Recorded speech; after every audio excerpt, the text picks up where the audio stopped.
10, 9, 8, 7, 6, 5, 4, 3, 2, 1.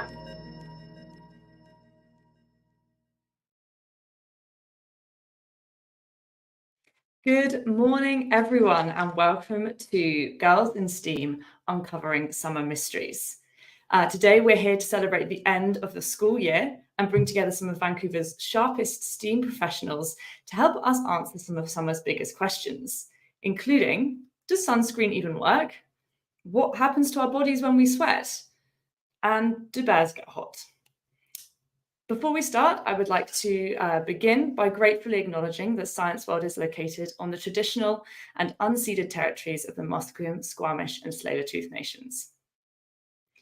We'd also like to start off by recognizing Stem Cell Technologies, our presenting partner of the Girls in STEAM program, and our major partner, Acuitas Therapeutics. It is through their support and their partnership that we're able to put on events like this throughout the year.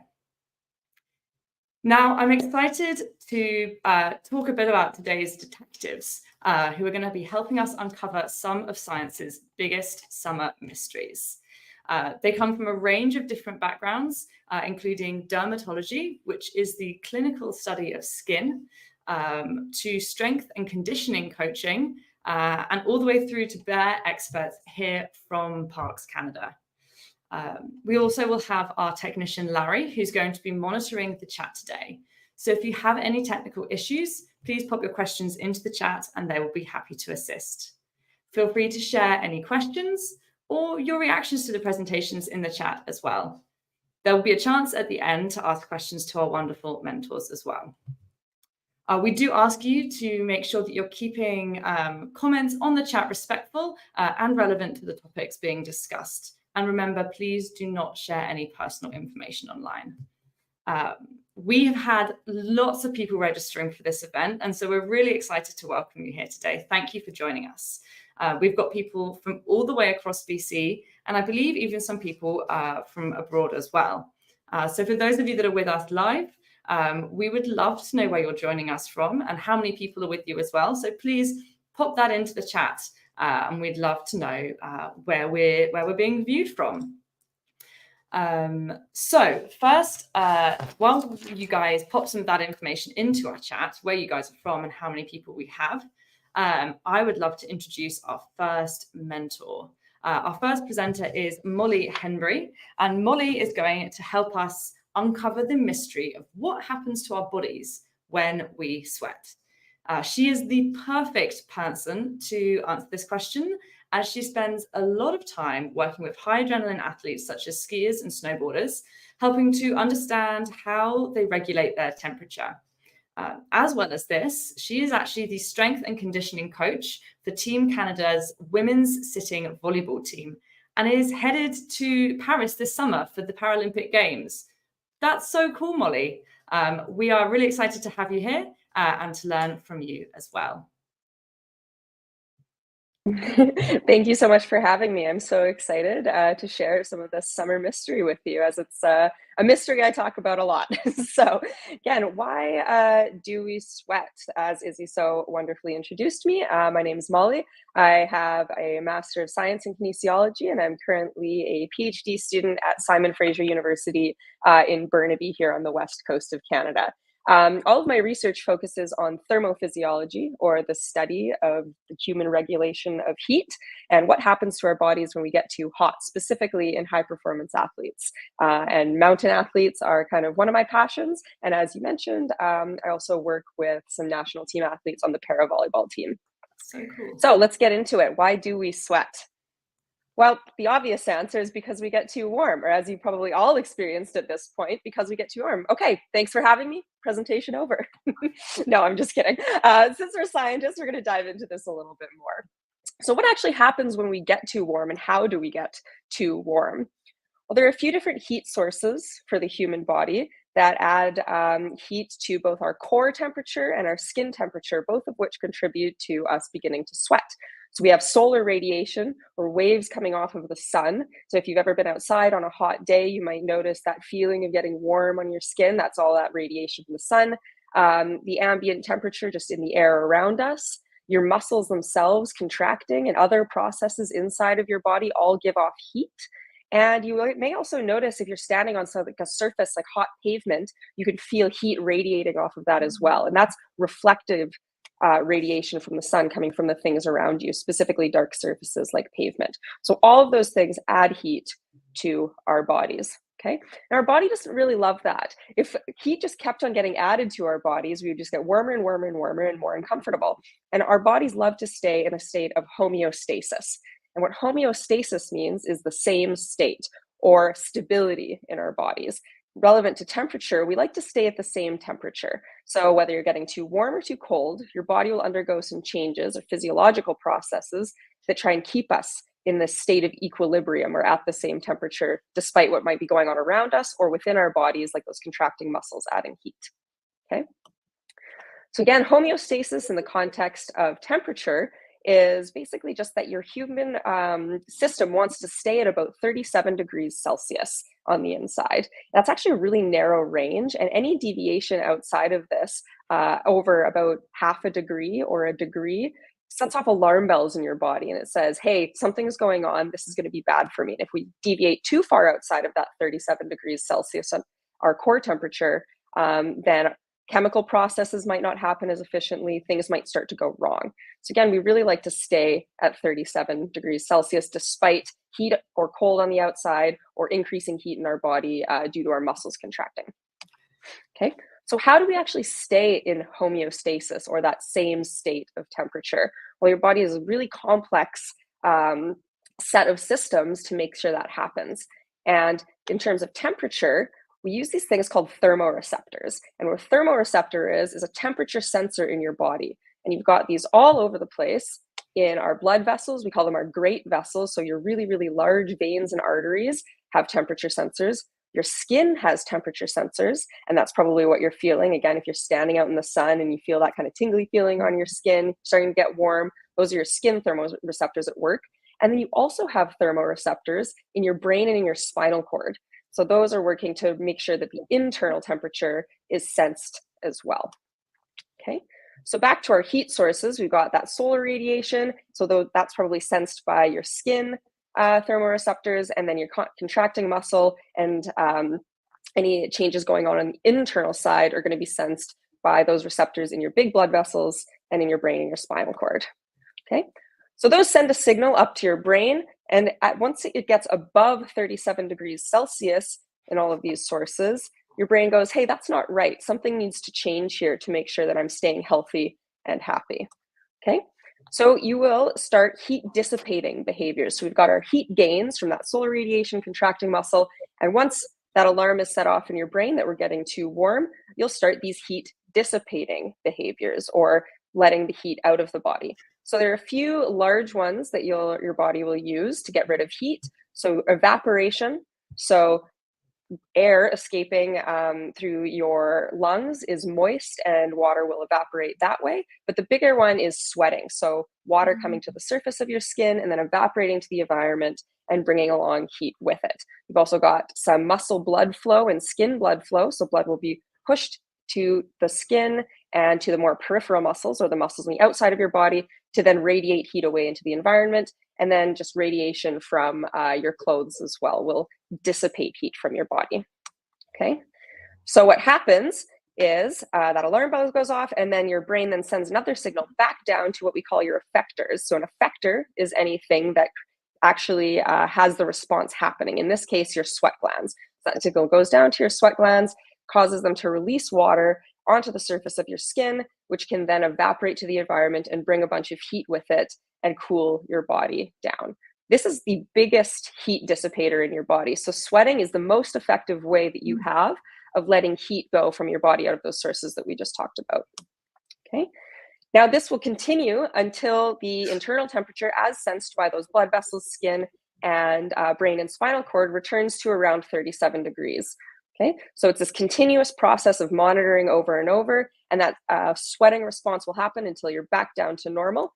at which point your brain is happy and it sends a signal to those sweat glands to stop producing water. And this process will go on basically for the rest of your life, constantly monitoring, and every system in your body is doing this all the time, which is really, really cool. It's kind of this constant monitoring and changing things to make sure we're staying in that state of homeostasis. Okay, so just to recap, an increase in temperature is detected in your blood vessels, your skin, your brain, and your spinal cord. Your brain will receive signals from those receptors, and then it will return a signal out to the effectors or the sweat glands to release a bunch of water, and then sweating and evaporation will occur until a return to normal temperature or a return to homeostasis. So that's a really brief overview of kind of what happens to your body when you're sweating. And reminder that sweating is your most effective way of dissipating heat. Okay. So in conclusion, your body has a really narrow range of temperatures that it likes, right around that 37 degrees, and anything outside of about half a degree from that, so 37.5 or 36.5, your body will start to make changes to get back to 37 degrees.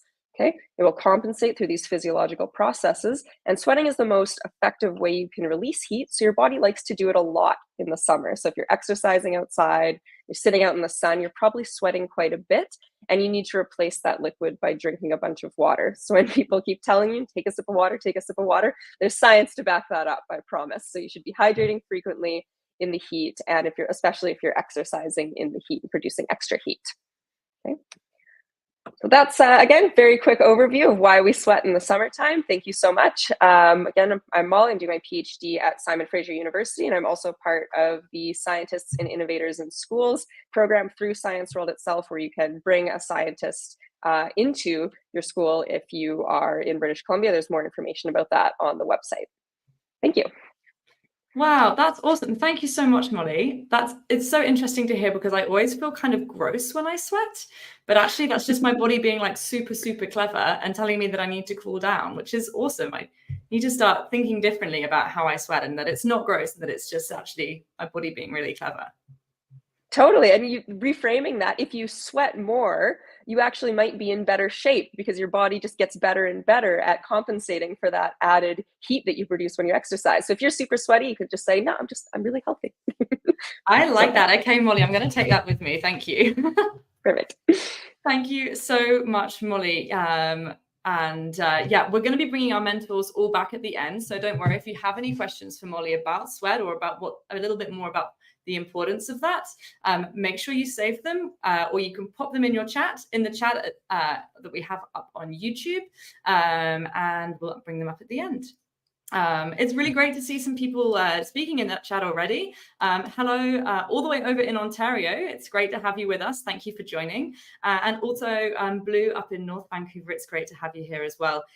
Please do feel free to pop your comments, your locations in the chat. It's so nice for us to see people joining us. Well, I want to bring up our next presenter. Our next presenter is Dr. Wingfield Remus. Dr. Wingfield is a pediatric dermatologist at the BC Children's Hospital and a clinical associate professor at UBC. This means that Dr. Wingfield spends a lot of time studying and learning about the skin that's on our body. Before she moved to Vancouver as well, Dr. Remus actually lived in a tiny tropical island in the middle of the Pacific called the Republic of Palau. So Dr. Remus is really the perfect person to help us understand the importance of sunscreen. I'm sure you've used it a lot and understand the importance of why we should be wearing it. So we're excited to bring Dr. Wingfield up onto the stage with us. Hi, Dr. Wingfield, how are you doing? Doing great, thank you. So nice to be here, and thank you so much for inviting me to join you to talk about sunscreen and how it works, and for everyone participating this morning. So I am a dermatologist here at BC Children's Hospital in Vancouver, and I really, really love my job. I get to not only see patients, but do super fun things like this. And I do a fair bit of teaching with medical students and other doctors in the community. And also sometimes companies ask me for advice about their products and which ones they think that how they should market them, and do some research on testing whether or not they work.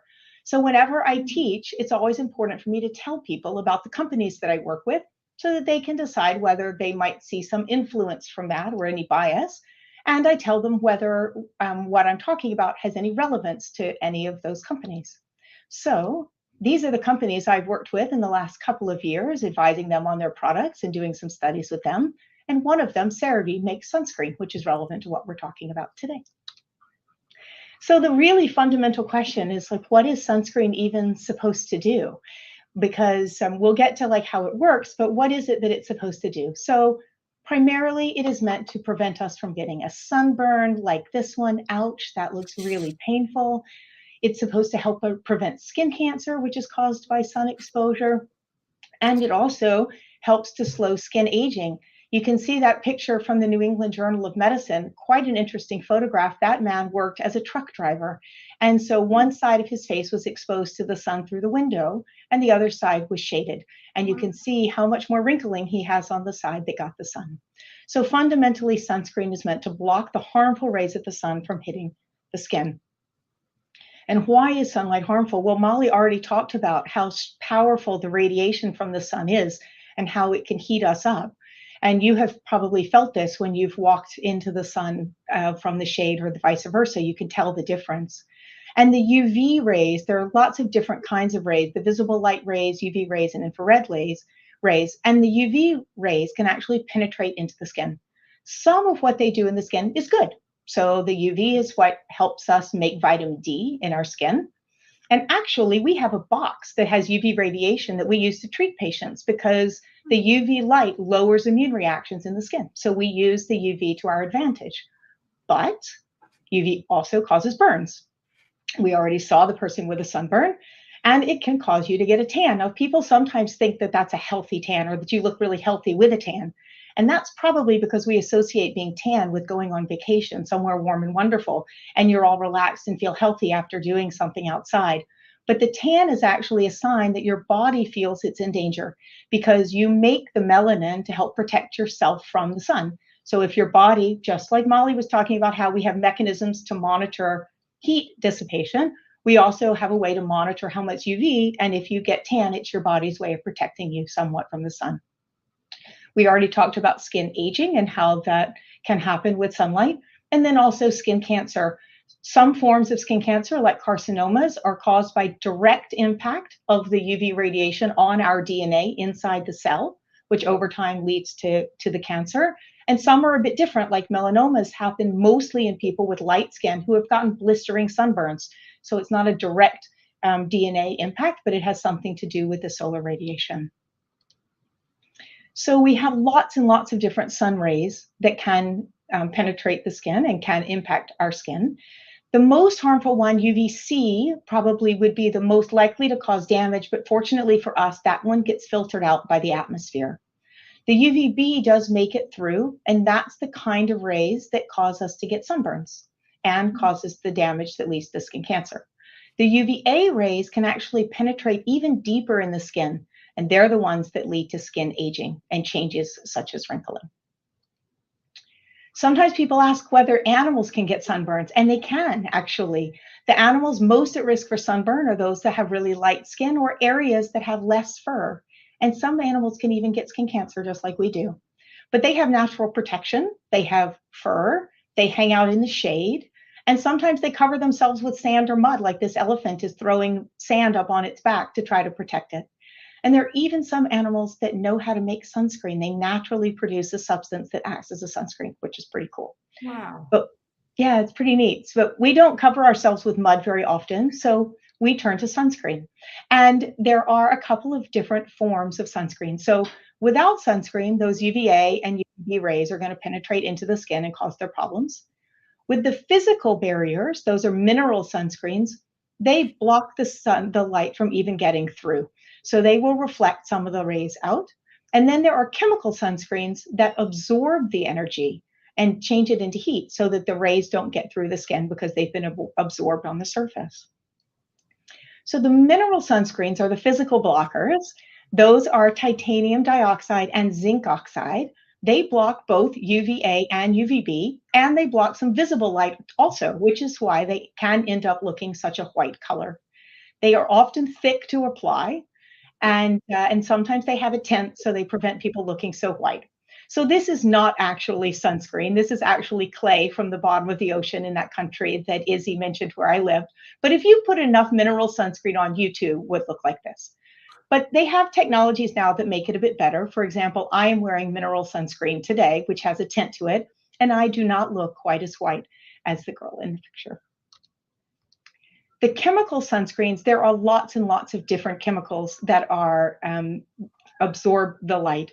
And they come in lotions and they come in sprays, and often sunscreens will have multiple of them within a single sunscreen because each of them absorbs a different range of wavelength of light. So you need a combination of them in your sunscreen in order to get absorption of all of the different forms of UV light that are coming in. They often go on a little more smoothly than the mineral ones do, and some of them may be less safe for reefs and fishes. And that leads to this question of, like, they're chemical ones, are they dangerous? Like, do we want to be smearing chemical on ourselves? And there's a lot about this on social media right now, and a lot of what's on social media is just simply not true. There is some truth to the concern about the impact on fish and sea life, and we're learning more about that. There are some places like Hawaii that have actually banned the use of certain chemical sunscreens because of the impact on sea life. But we do aggressive testing, and these chemicals are all studied very carefully, and any of the ingredients that are found to be potentially harmful are removed from the sunscreen, so they're not present. But for people who are really concerned about the possible exposure, there are a couple things you can do. One is choose a mineral sunscreen, which doesn't have the chemicals in it. And the second is to limit how much of your body you put sunscreen on. So if you go to the beach in a bikini and you have to put sunscreen on your whole body, that's a lot more exposure to sunscreen than if you throw on a rash guard and you're only needing to put it on your face and on your arms. So for people who are concerned about the chemicals for themselves or for the water, limiting the body surface area and choosing the mineral ones is a good idea. Also, if you're choosing a sunscreen, you may wonder what the SPF is, because it's written on all of the bottles. So the SPF is called the sun protection factor. And the sun protection factor is a measure of how long you can stay in the sun without getting a burn if you're wearing the sunscreen. So I'm pretty fair. Imagine I can go to the beach and I can stay for 30 minutes without getting a sunburn if I have zero sunscreen on.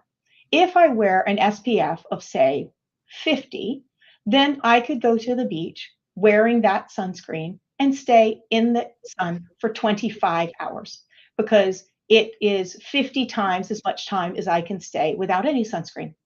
So you can see with that how high a number you need depends on what you're doing. You probably don't reasonably need anything higher than a 30 or maybe a 50, except if you don't use it adequately. You need to put it on regularly. You need to put a pretty thick coat on. So maybe there's some benefit of the very high ones in that circumstance.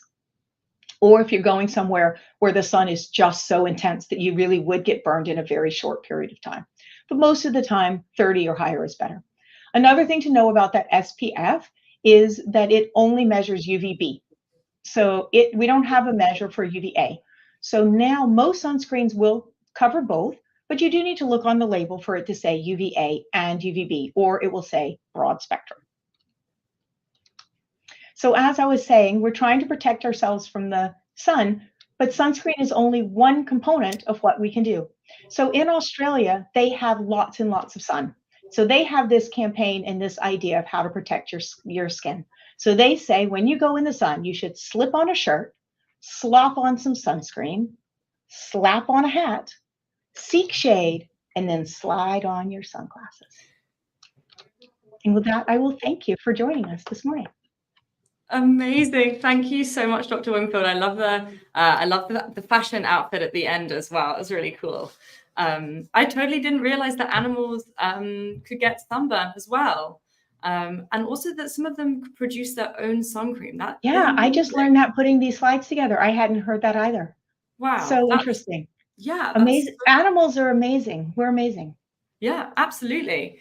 And that actually leads us into a perfect segue, because we're going to uncover our final mystery, which is all about animals. So thank you so much, Dr. Wingfield, for providing such a perfect segue into our final presentation.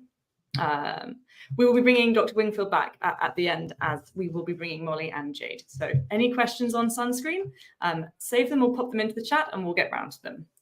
And as I said, we're going to bring up now our final mentor, who is Jade Szymanski, the Vancouver coordinator for the Love to Camp program for Parks Canada.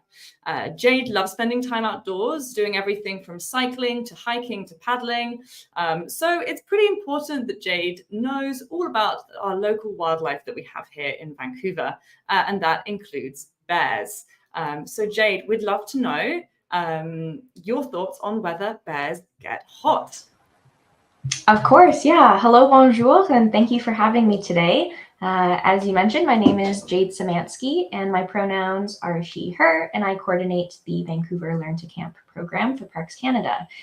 For those of you who may not know, Parks Canada is the federal government agency that administers the national parks, national historic sites, and national marine conservation areas in Canada.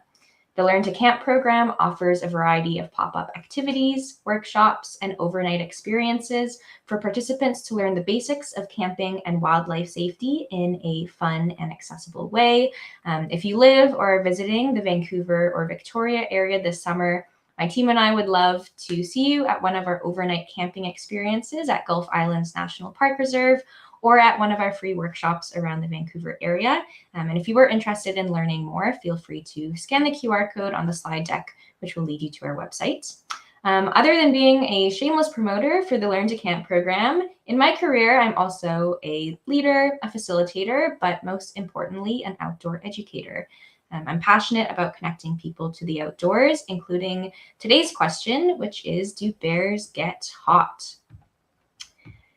So as an outdoor educator, I love to answer questions by posing another question. So before we can understand how bears regulate their temperatures in the sweltering summer months, it's important to first understand how our human bodies regulate heat, which my two other colleagues have already done so well in describing, so I'm glad that I've gone last. So I asked the question, what do you do to beat the heat? I'm in Vancouver today, and it's a beautiful bluebird day, so staying cool is definitely on my mind. And for those of you in school right now, it's the last week before summer vacation, so I'm sure it's on your mind as well. So feel free to pop any ideas you have in the chat, but as those answers come in, I have a few ways that I would like to share as well. So the first method that I like to use is consumption. Drinking water is really great. As Molly mentioned, it's really important to stay hydrated, as well as eating a cold treat. I'm lactose intolerant, so sometimes if it's really good ice cream, I'll risk it, but usually I'll stick with a fruit popsicle, and anything cold is just going to regulate my internal body temperature. Adding on to what Molly was mentioning, our internal body temperature is regulated by a part of our brain called the hypothalamus. It checks our current temperature and compares it to the normal base temperature, as Molly was mentioning, which is 37 degrees Celsius or 98.6 degrees Fahrenheit. And if our temperature is too high, the hypothalamus makes sure that the heat is given off or sweat is produced to cool the skin. Which brings me to my second point, which is heat dissipation. So as Molly was mentioning, we sweat. We can also avoid layers to expose the skin, remove any insulation that those layers are providing, and then have our heat dissipate through our blood vessels as well. And then the last way that I like to do in the summer is just change my environment. So jumping in a nice pool or finding some shade or a nice air-conditioned room. Yeah, I would say the three main ways that I like to beat the heat in the summer.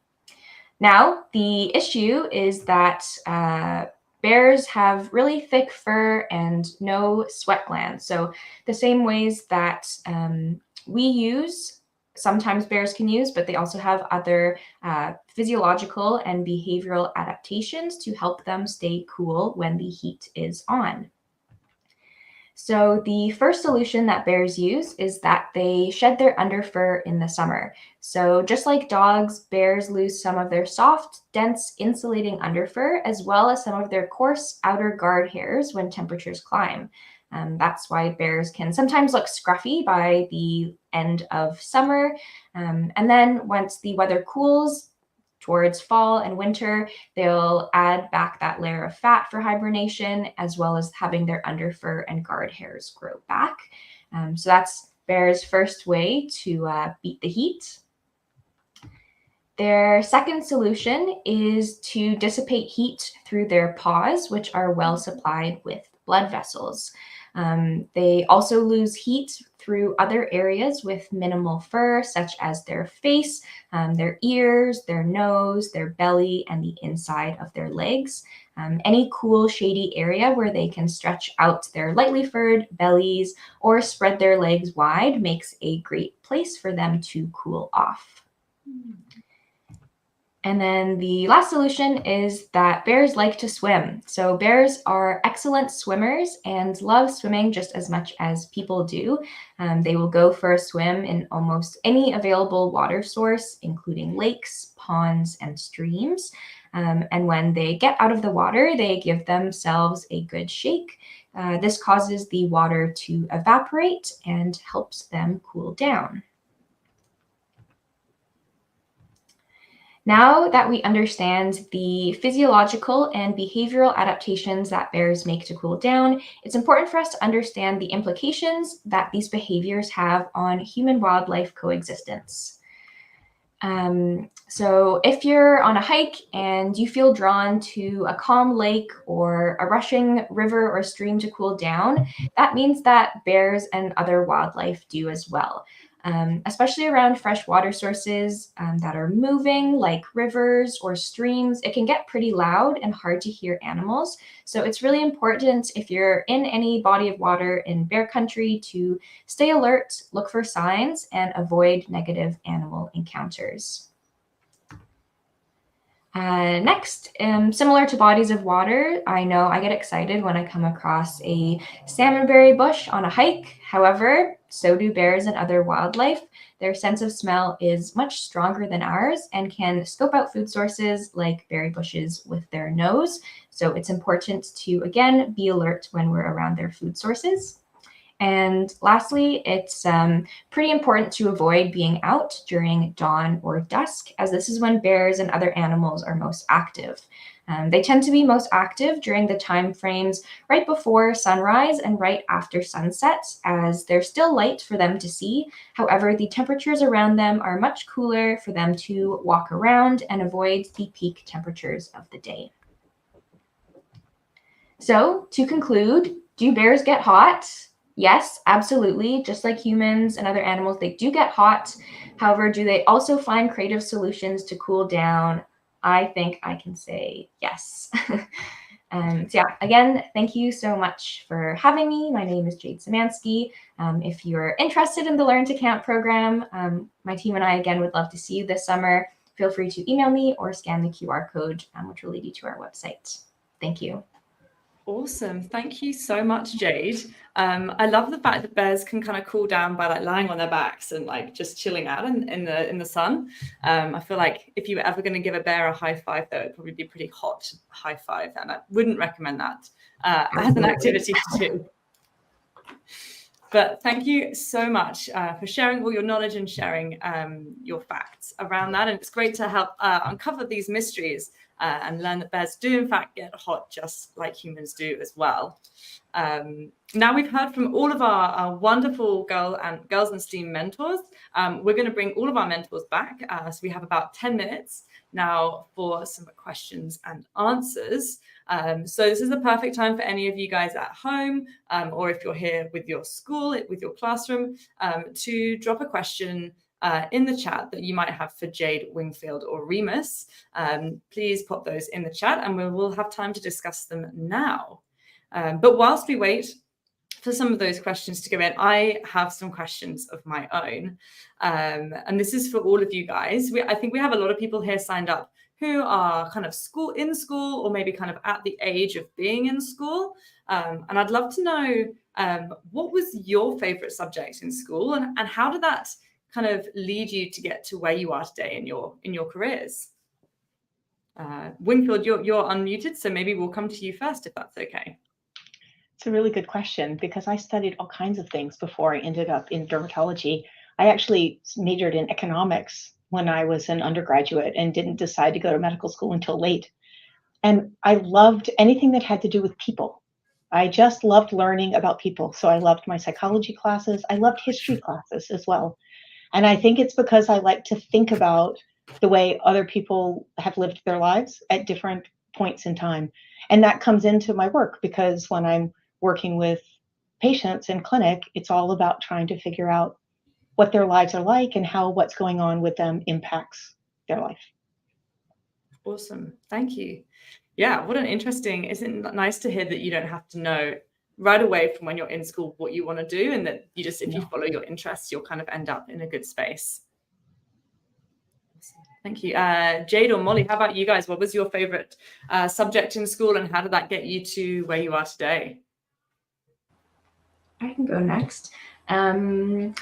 My favorite subject in school was English. I really loved creative writing, and I thought that I was going to be an author when I grew up. And similar to what Wingfield was mentioning, I kind of got in this idea where I stuck myself in a box. And I think the advice that I would give to everyone is you don't have to feel stuck in a box. I still get to use creative writing in my job every single day. As an outdoor educator, I'm not really like a specialist in one subject, but a generalist in a bunch of different subjects. And I get to talk to scientists and architects and anyone who's really helping Parks Canada deliver our mandate, and take that really scientific information and try to distill it by using creative writing and other transferable skills. So yeah, I'd say explore your passions and figure out what skills you have, but just know that every single job and career out there needs people who have a bunch of different skills, and you don't have to feel stuck in one box. Amazing. Thank you, Jade. How about you, Molly? Yeah, my favorites in school were definitely biology and outdoor education. And looking back now, that makes a ton of sense with what I do now. And what was really interesting to me was how many careers are out there that you don't even know exist yet. So for example, when I was doing my undergraduate degree in kinesiology, I figured I'd go be a kinesiologist or a personal trainer. But then I went hiking and noticed that my body was responding differently to high altitude and lack of oxygen. And I got into the research of humans in extreme environments and realized I could research biology in the outdoors. And that's what I do now with my skiers and my snowboarders, which I think is really fun. The influence of temperature, the influence of high altitude. And I think the best advice I ever got was kind of following that concept of ikigai from kind of more Japanese cultures. So what does the world need? What are you good at? What do you enjoy? And also, what can you get paid for? So if you can find something that falls within all four of those categories, then you're probably in a pretty good spot. And that's how I feel about my jobs right now.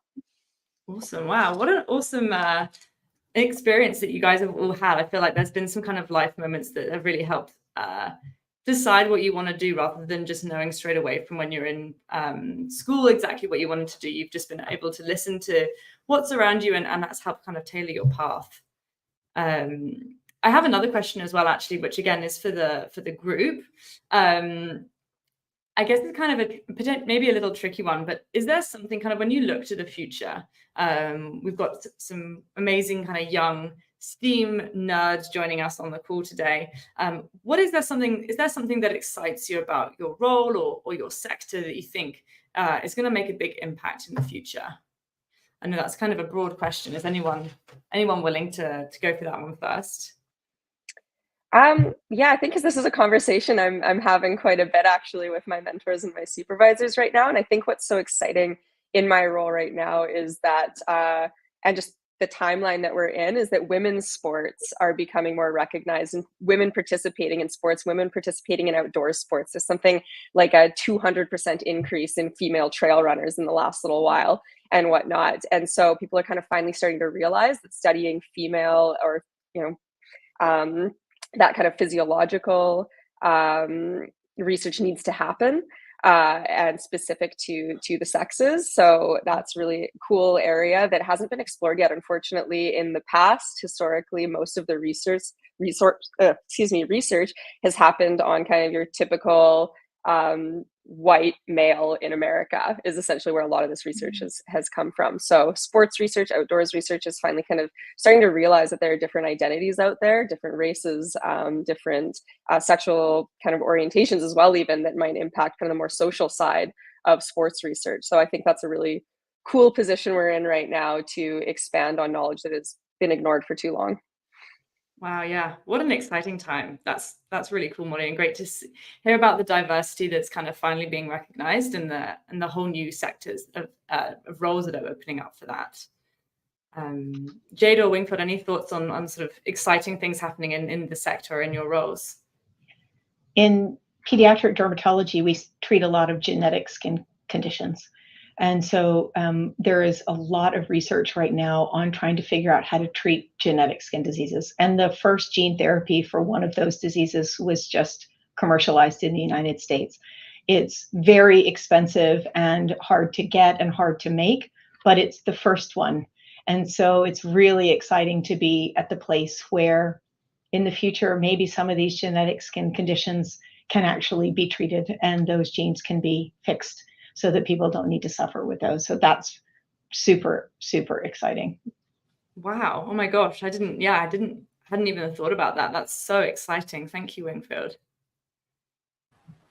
And then similar to Molly, I'd say in the outdoor community in general, just the movement towards inclusion and accessibility for all audiences, which is like the main goal of the Learn to Camp program, and Parks Canada, as well as working really hard on making our areas more accessible through our facilities, through our educational programs, through the media that we're putting out there as well. And we're kind of moving beyond this idea of just, oh, everyone's welcome, so like, come on in. And it's actually recognizing that lots of people face barriers to accessing the outdoors, and what can we actively do to remove those barriers? Yeah, that's what's, I think, happening in the outdoor community, and I'm really excited for it to progress. Amazing. Wow, what a time of huge movements and huge change that's happening in each of these sectors. It's so exciting. And I think as we go into the summer break that so many people have, unfortunately, when you're kind of a working professional, you don't always get such a big summer break. You don't get kind of that big chunk of time off. But I'm sure we all still have some plans and some things that we're excited for. So as this is all about celebrating the end of the school year and uncovering these summer mysteries, I'd love to ask you guys, is there anything that you're particularly looking forward to this summer? Or I'm going back to the Republic of Palau for a visit for the first time in about 7 years. So I'm really excited about getting to go back to Palau to visit friends and places that we lived before, which is going to be fantastic. Wow. And also getting to go for a short trip to New York, where I'm going to need to employ all of the techniques that Molly and Jade talked about, because it is so hot. Awesome. Wow, what a great series of summer trips you've got coming up, Wingfield. Mm-hmm. It's going to be really fun. Yeah, cool. I can go next because I also have a short trip to New York planned for later in the summer that I'm looking forward to. I'm also going to Japan. So Molly, when you mentioned Ikabai, I was like, oh my gosh, I can't wait. Just got me excited for my vacation.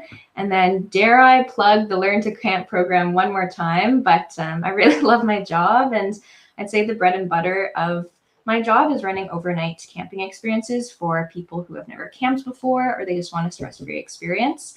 And so getting to take people out on their first camping trip and see the joys is honestly the highlight of my summer.